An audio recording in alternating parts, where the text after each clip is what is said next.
तो hello everyone, आप सभी का स्वागत है मेरे यूट्यूब चैनल जिसका नाम है फॉरेस्ट वाला। और इसमें मैं आज एनालाइज करने वाला हूँ जो एसएससी जीडी 2026 जो है उसका एक्सपेक्टेड कट ऑफ, और आप कह सकते हैं कि एक स्कोर जिसमें आप अपने आप को एक कॉम्पिटिटिव लेवल पर स्टैंड समझ सकते हैं। तो चलिए आगे बढ़ते हैं। तो सबसे पहले हम बात करेंगे इसकी वैकेंसी की।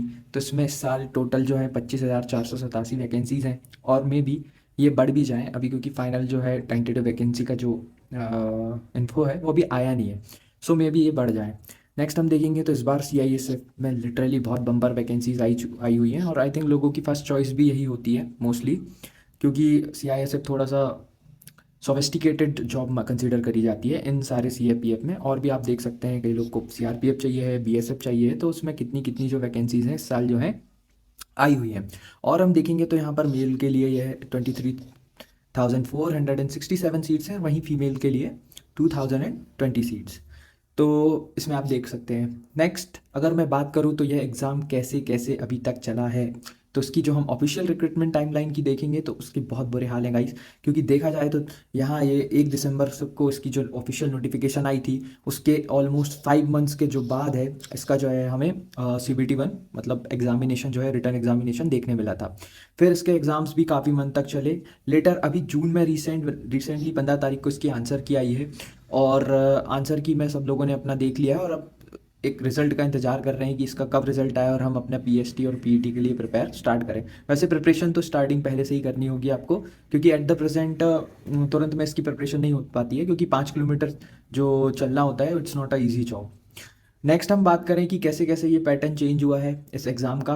पहले इसका एग्ज़ाम टीसीएस लेती थी, अब ये एडिक्विटी लेती है, तो बहुत सारे डिफरेंसेस आए हुए हैं गाइस। तो पहले क्या था कि जो टीसीएस का पैटर्न है, जो मैंने भी दिया है इसका एग्ज़ाम, तो इसे काफ़ी हद तक समझा जा सकता था कि ये कैसे इसको एक्सप्रेस किया जा सकता है, राइट।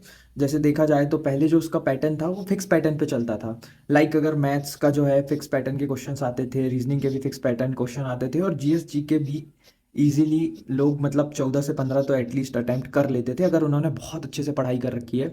बट इस बार एजुकेटी में क्या हुआ है, इन्होंने काफ़ी सारे जो चेंजेस किए हैं कि जो रॉट लर्निंग जिसे हम कहते हैं कि हम जो प्रीवियसली पढ़ते आ रहे थे उसको एकदम चेंज करके रख दिया है। कॉन्सेप्चुअली देखा जाए तो चीज़ें बदली हैं। और जैसे रीजनिंग में भी इस बार मैं जब एग्ज़ाम देने गया तो गाइस देखा कि 4 4 5 5 क्वेश्चंस तो इन्होंने कैलेंडर के डाल रखे थे, और जो हम प्रीवियसली टीसीएस पैटर्न को फॉलो करते आए हैं उस पैटर्न में क्वेश्चन नहीं, पेपर नहीं हुआ है, तो लोगों के मार्क्स बहुत ही ज़्यादा रिड्यूस हुए हैं। और इसी के साथ साथ हम देखेंगे कि किस तरीके से जो है चेंजेस हम आए हुए हैं, और आप इसे पढ़ सकते हैं। देखिए इसमें मैंने लिखा हुआ है कि क्या क्या इश्यूज जो हैं अब हम फेस कर रहे हैं।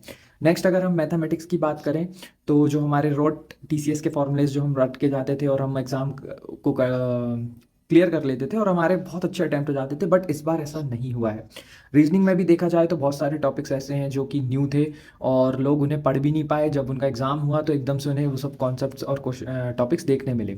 एग्जिस्ट वो टॉपिक्स करते थे, बट आई थिंक कि वो नोन नहीं थे, उतने ज़्यादा नहीं पूछे जाते थे टीसीएस के टाइम पे। नेक्स्ट अगर मैं बात करूँ तो जनरल नॉलेज की, तो इसका तो कोई डेप्थ नहीं है गाइस, जैसे कि आपको पता है। इसका भी पैटर्न आपको नोन नहीं था। फिर भी अगर एक 14 से 15 का जो अटैम्प्ट था करेक्ट वाला, उसको हम एक अच्छा स्कोर कंसीडर कर सकते हैं। इंग्लिश और हिंदी वाले जो स्टूडेंट्स हैं जो ऑप्शनल करते हैं, उनके लिए भी 18 से 19 क्वेश्चंस जो थे डुएबल थे। तो देखा जाए तो ओवरऑल जो एग्ज़ाम का पैटर्न था वो मॉडरेट कंसीडर हुआ है। ठीक है। नेक्स्ट अगर मैं बात करूँ कि जो रेड जोन्स हैं उनकी क्या कट ऑफ हो सकती है गाइस, जिसमें आप अपने आप को एक सेफर साइड पे समझ सकते हैं। ठीक है। तो मैं देखूंगा कि जो रेड जोन वाले स्टेट्स हैं, जहाँ like UP, Rajasthan, Haryana, Bihar, Madhya Pradesh and Delhi, तो आपको ये पता है कि इन जो स्टेट्स हैं इनमें कट ऑफ बहुत हाई जाती है, और हर साल बच्चे जो है बहुत ही ज़्यादा हायर मार्क्स लाने के बाद भी फाइनल मेरिट से बाहर हो जाते हैं। तो मेरा मानना है कि अगर आपको एक सेफ स्कोर चाहिए for PET, physical efficiency test and physical standard test, तो आपको एटलीस्ट 135 प्लस स्कोर होना चाहिए यूआर कैटेगरी से, राइट। ओबीसी की बात करें तो 132 प्लस, ईडब्ल्यूएस की 130 प्लस, अगर आप एससी से हैं तो 122 प्लस मार्क्स, और अगर एसटी से हैं तो 118 प्लस मार्क्स आपके होने चाहिए। और आप यहाँ पर मैंने रेंजेस दे रखी है, आप इसमें भी चेक कर सकते हैं, बट आपको अगर श्योरिटी चाहिए तो आपको एटलीस्ट इतने मार्क्स तो लाने ही पड़ेंगे दोस्तों। नेक्स्ट अगर मैं बात करूं कि जो येलो जोन है, जैसे मॉडरेट को जहाँ पर थोड़ा कंपटीशन कम है, like Maharashtra, West Bengal, Gujarat, Odisha and Jharkhand, तो यहाँ पर काफ़ी मतलब जो नक्सल बॉर्डर्स भी रहती है वहाँ पर कट ऑफ बहुत कम जाता है।